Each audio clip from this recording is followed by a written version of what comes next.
I've been watching loads of Games of Thrones recently, and I decided that Newcastle is Winterfell. Is that about right? Is that good? I don't know. No, it's good, isn't it? It's the home of the good people of the north, no? Yeah, I don't know. Yeah, oh yeah. Yeah. Right, I'm not sharing this. This is like freestyle, yeah?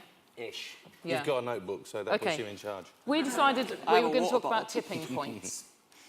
And there are two quite hot topics recently. So one would be Snowdon and one would be wearables, which are in no way related, but both quite interesting, we thought. Snowdon, then. Tell us about Snowdon.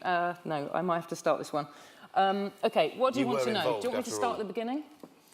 Mr. and Mrs. Snowdon, one day, no? No, not that far back. No? OK. So most of you will know something of the Snowdon story. Is there anyone that feels they don't know even the most... No, you wouldn't put your hands up, would you? That's not going to work. A quick run-through. Crikey. OK. Edward Snowdon was a systems administrator for the National Security Agency, which is the American equivalent of GCHQ, working in Hawaii at that point.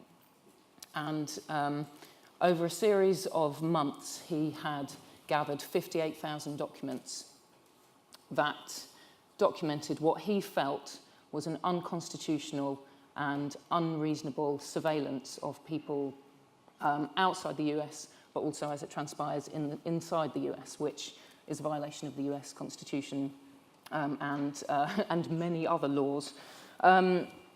We were contacted through Glenn Greenwald, who was a columnist for us in America. Our editor-in-chief, Alan Rusbridger, speaks very compellingly about openness and open journalism and why us having, I suppose, being open to writers and reporters that had a very different approach and allowing them a certain amount of autonomy, but also allowing people to have a much more direct kind of engagement with their readers and kind of open mentality. And that was what appealed to Edward Snowdon. He liked Glenn Greenwald's writing and he trusted him and he trusted his values. That said, the first time he contacted Glenn Greenwald and said, I have something you may be interested in, Glenn thought he was just another kind of tinfoil hat guy and kind of ignored the email. It was almost the biggest mistake in modern journalism, arguably. Anyway, Snowdon thankfully pursued this line, managed to inspire Glenn to learn about PGP encryption so that they could then communicate over a secure network, or at least with an encrypted form, rather. And eventually, several months passed and they met in a hotel room in Hong Kong with Ewan McCaskill, who is one of our most senior reporters and a lawyer, and Laura Poitras, who is a filmmaker based in Berlin. And they started talking about these documents, were convinced of Snowdon's identity and convinced of his story, his young and inspiring and incredibly skilled and knowledgeable. And then over the course of the next few months, this was June the 6th last year, 2013. Just not long after Thinking Digital. Thank you, Christian. We published the first story. OK, so sorry for the painful summary, but it was June the 6th when we published the first story, which revealed just one of those programmes, and that was the PRISM programme. And PRISM was a scheme to basically tap the information, I won't go into the details, of personal data, pretty much bloody everyone, everywhere. Microsoft were first to the scheme in 2007, and then pretty much everyone else joined in afterwards. Later on, it transpired there were various different ways that this information was accessed. But one of those, to the fury of the tech companies, was that cables were being tapped themselves. So, in short, it's all well come true. It's kind of your worst tech nightmare. So you can't trust the government, and you can't trust the tech companies if they don't know that this is going on with their services, which are all entirely built around trust. And you think that would make people angry and suspicious. Yeah. But the moment I saw that break, I actually punched the air. I punched the air and I got very excited. Now they'll believe me! I could tin hat off. Yeah. I was one of those, you no doubt the same. I was reading Wikipedia and I was reading about Menwith Hill and software called Dictionary. And, you know, they can turn your phone on. They can turn it on when it's on a table and record what's happening in the room. And my friends were like, yeah, right. And here, it was all there, and it's been going on for quite a few years. And I just thought, right, I can shut up now, because everybody's going to get really angry, and there'll be a revolution of communications, and we'll take our data back. That's just what happened in the last 12 months. Still waiting. I have to admit, so I'm South African and I grew up during apartheid, which is, you know, not good. It wasn't very undercover that it was an Orwellian nightmare. Let's put it that way. And I think my main reaction was I was quite amazed how surprised everybody was, and then that made me have a really self-reflective moment of just going like, okay, wow, I really did grow up in a totalitarian regime. If my response to mass surveillance is, didn't you guys assume that anyway? And then so I've had this kind of, I've been in the UK for about 10 years now, and I had this real feeling of being an outsider when my reaction to this was just like, yeah. So explain don't you to me expect that of your police state? Oh, you guys don't have one, right? But you're not doing anything wrong. What is there to worry about? This is the lie! The real the tragedy of this whole story has been that arguably it didn't get enough traction, it didn't get enough take-up, it didn't get enough people thinking about it and talking about it. And more than that, trying to do something about it. And my observation of that was that it comes down to tech illiteracy. Illiteracy in the public, not necessarily through any fault of their own, but the education system is, you know, largely defunct, can't keep up with technology, regulation, and the government just way behind, you know. Oh, well, I'm sure if GCHQ are doing this, then it will be absolutely fine. Do you understand it? No. Oh, okay, then. That's fine. How can you have oversight of something when you don't understand what it is they're doing or know that they're doing it? Can we do a quick give a shit poll? Just put your hand up if you give a shit about this. See, if I'd done that, maybe Thinking Digital July, I think people were still kind of trying to get their head around it. Yeah, but this is the problem. You're, with the greatest respect, you're not the audience that we need to give a shit about them, because you do already know. It's people like my mum and, well... I still struggle to find people to PGP email to. It's become a hobby. Can we speak encryptedly? I've got absolutely nothing to say. Just have some cake. And I just want that to be... I want to make it hard. I want to make it harder for people. I don't want postcards. I want sealed letters and not snail mail. Where's Errol? I didn't put my hand up. Yeah, I think, you know, the two refrains you hear are kind of, well, I haven't got anything to hide. That's kind of not the point. And you know, if I was doing something bad, then, you know, I think it's good that... No. If we're democratic, if we're running a democratic state, A, we have a right to know that the government is being... these government agencies are being overseen properly, and B, we have a right to speak freely in private, to express our opinions and have autonomy. That's the basic function of a democratic society. And I think people who say things like, "Well, I've got nothing to hide," are forgetting that, you know, when you email, it's not just your own government that can hear. And I think that's, you know, it was only in 2009 that there became more countries in the world where gay people could get married than would get death penalty. And so it's, you know, I think people whose reaction is that are in areas where not much is illegal, things are fairly liberal, things that are intrinsic about you don't tend to be illegal. And, you know, as we're seeing in Russia right now, that the opposite is happening. So it's fine. You know, if you email a friend in Russia a link to Xena on YouTube, you're probably like, they're going to end up in a prison somewhere, right? And that's, I think, the network effect side of it is not taken into account by people who. So I agree, it's a false premise anyway, but it's also naive in believing that every country in the world is as accepting a place as where you are. We should be, you know, safe. Let's safe sexify this. We should be putting a digital prophylactic on our communications anyway. You've got governments to worry about. Now we know they break laws. You've got criminals. You've got criminal governments. Quite often the same thing. Not that I don't like all governments, but I haven't found one I really could, you know, I'd go to bed with. So, I'm not really in sure a, that's the point. That's hypothetically, not what the government's for. But no, or be told what to do around things like this. It's not difficult to do a few little steps, although I think if you really do want to keep secrets, you just don't use the internet. And that is a tragedy. That is a tragedy that something so empowering and so world-changing and so educational, and so I can go on and on and on, because we all know how amazing the internet is, we cannot use it properly. Our systems that plug in to the systems are broken.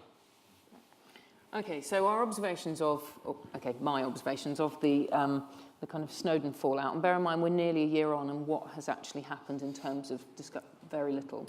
Just been a little bit of an explosion What with did our own apps and Prime things. Minister say? He said, these la-di-da, airy-fairy ideas about privacy.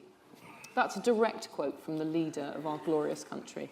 So thank you for having our He best also interests told at me heart. an interview I was doing with him shouldn't go any further than the internet.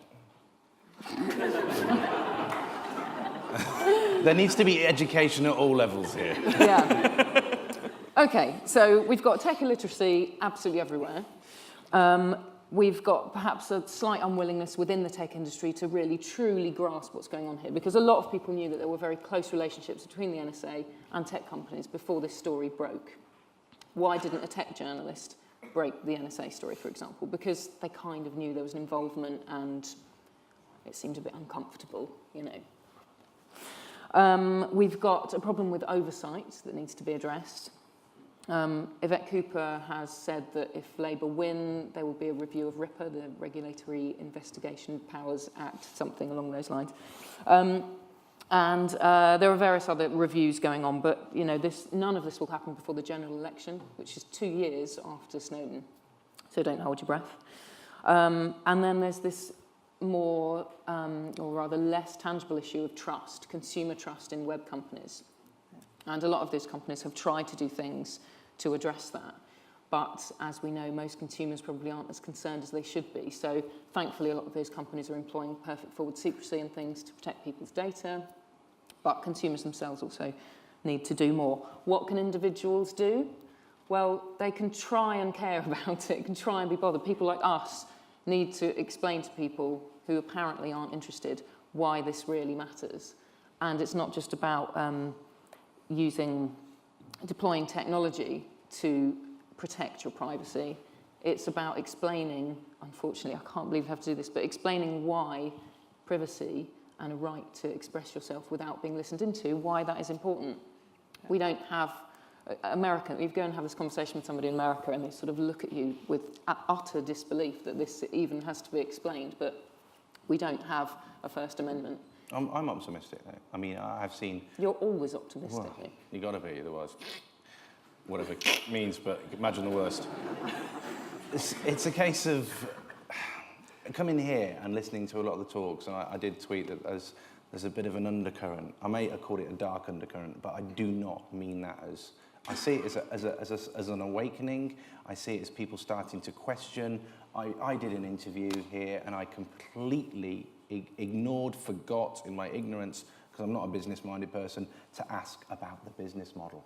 You know, you only have to listen to 10 minutes of Owl to realise we should always be asking about the business model. This is in the specific context of a business or a product that is about data gathering. And everything that seems to be about, you know, I remember Thinking Digital 2 years ago, we were talking about data being the new oil, and now everybody's just leapt on the laziest business model they can get their hands on. So yeah, and I, you know, I'm dripping data all over the place in the hope to fill up the hard drives faster than they can read them. I know that doesn't work. He told me that if we get to the point where our health data is automatically sent to our doctor, he could put his wearable on his dog to get his miles up. I'm going to have a body VPN, a Tor for my body. I'm going to buy one of those DNA things and find a way of hacking it so that I can be someone else. We've all seen Gattaca. I don't think That's they your did life plan. Yeah. Right, fantastic. Anyway, moving swiftly on. Can I just do... There's a guy, that looks like a very eager hand. I've got a question. I've just got a question. Because I think there's an assumption which I want to challenge, which is I don't think people don't give it out. I think they do, but I think they feel powerless. And, you know, I think that, you know, in previous years, people have just had huge amounts of tax pounds handed over to the banks. Yeah. There's a bit of an assumption that we're right and people, the rest of the world just don't communicate. Do you want to repeat that question? Then? Yeah. That people feel disempowered, effectively, and aren't quite sure how to make their voice heard, I suppose. The thing I was going to do was quick. So who had heard about Snowdon? Just quick. Okay. Keep your hand up if you set up GPG afterwards. Yeah. How fucking hard is GPG to set up? Right? And I think that's the other thing that's interesting here is I think it exposes where we've gotten a lot better at user-centered design, where we've gotten a lot better at building tech that's very much about what users need to, what the people who are going to use it need to achieve.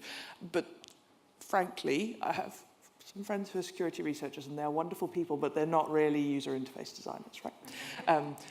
Or you certainly wouldn't want any of their user interface designs to become publicly used. And so I think that's the other interesting side of this is not, as you say, it's not just do I understand, do I care, it's what do I practically do about it. And it's been reassuring to see some of that improve in recent months and years. And I think one of our tips for people is around that. But I suppose that's I think for me as a technologist, the more interesting thing is what can we do to make it easier to be safe, make it easier to have privacy. And it's not just people we're talking to right now. We had a conversation, sorry, Jemima. We had a conversation before we came on, because I send you encrypted stuff and then it takes ages, because I know you're probably going, oh, I've got a PGP plugin just to speak to Christian and all this kind of stuff. And I'm like, come on, you're a journalist, you should know better. And you're like, well, I really am not doing that kind of journalism. And I said, okay, here's a thumb drive. Give me every single email in your inbox. And I'll tell you if I think you'd like, you'd be happy to share that. Yeah. You've got two-factor. That's better than nothing. Well, I don't know. What, using Gmail? Yeah, corporate. Yeah. Oh, does that mean they don't read the data? Well, I have no fucking idea, do I? There we go. My corporate... no, it's The Guardian. My overlords have put their faith in Google. There were discussions about that decision. My faith in Google, because of some of the individuals, particularly here, my faith is in individuals. My faith is not in the mass corporation, the hive minds of these. I just wish Google was 150 blazes, to be honest. Oh, good. Go on, don't stop. You're going to clap. Although, how freaking terrible would 150 blazes Nobody be? would understand. Nobody would understand Google. After those stories he told you in the bar last night. If there were 150 blazes, we would not need the rest of the human race. That's all I'm saying, right? So it's not robots we've got to be scared of. It's cloning. Sorry, there's a hand there as well. All right. Another side to this argument is, okay, I get Google's motivation, data equals business model, fine. But surely isn't there an argument also that the government's motivation is our safety, in the sense that the reason they mine this information is to stop things like 9/11 or 7/7 happening. So what do you think about Yeah, so that works, didn't it? about that trade-off in terms of security versus our privacy? So I'd like you to talk about that. You're asking me to live in a prison so that I can be more safe. No, I'm asking you, there are bad people out there. And then There's always been bad people out there. Violence is dropping. I completely see your point, and I completely agree, and I think it's our government's duty to look after us. But I think because there wasn't enough understanding in government to have sufficient, adequate oversight of what they were doing, and that therefore they went too far. And they've undermined the trust and respect that we have for these people to do that job because they went too far. That's what I was going to say all of this. I was going to say all of this as well. That's brilliant. Okay. All right. Point. I was just going to say, even if there were 150 blazes at Google, that doesn't change Google's business model. How do you know that? But because you don't basically, steer the Titanic away from the iceberg. How many business models are the same today than 10 years ago? No, I know that. You have a multi-billion-dollar transnational company with shareholders. If they tried to change their business model today, they would be sued to hell. They can't change their business model. It doesn't matter who's working there. It's not about flicking a switch. It's about suddenly not being able to read people's data. It's about our behavior changing to not accept. And you're doing this. Exactly. But what I'm saying is, they just can't change their business model. So it doesn't matter who works there. They're all working So I think I would love, you know, for that utopic vision to come about, that we get enough great people working together, but it's the organization. The problem is at the organizational level. I kind of think that you've put everything on the line, and I don't think you would have done the sacrifices you did if you didn't have a slightly fatalistic approach about what the future might be. I feel as powerless as most people, so I have to have the hope that there will be people as plugged in to culture and society and a utopian future that they cannot sleep at night.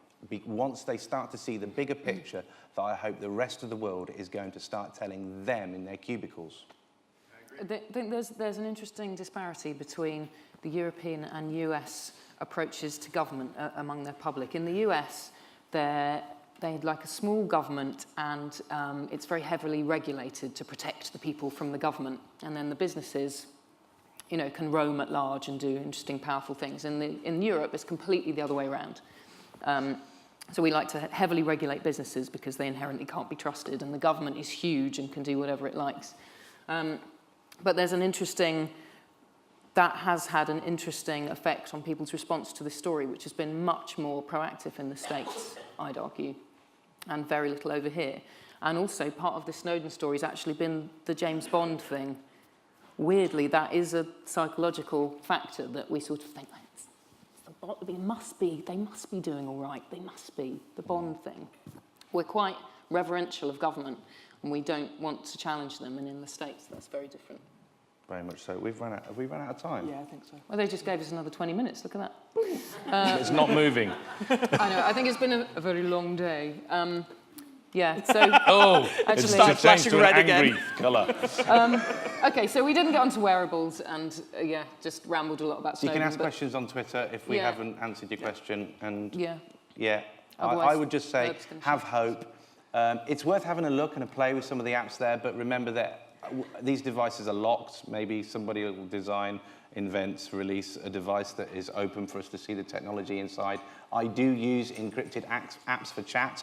It's a game for me to practice for when there is an encrypted app I can choose. I have plugged in PGP so that my email is in some kind of envelope rather than it actually be open. I don't know if you've done anything different. Yeah, similar. Same kind of stuff. But Christian is full of useful suggestions for apps, so pester him on Twitter. Yes. Thank you very much. Thank you.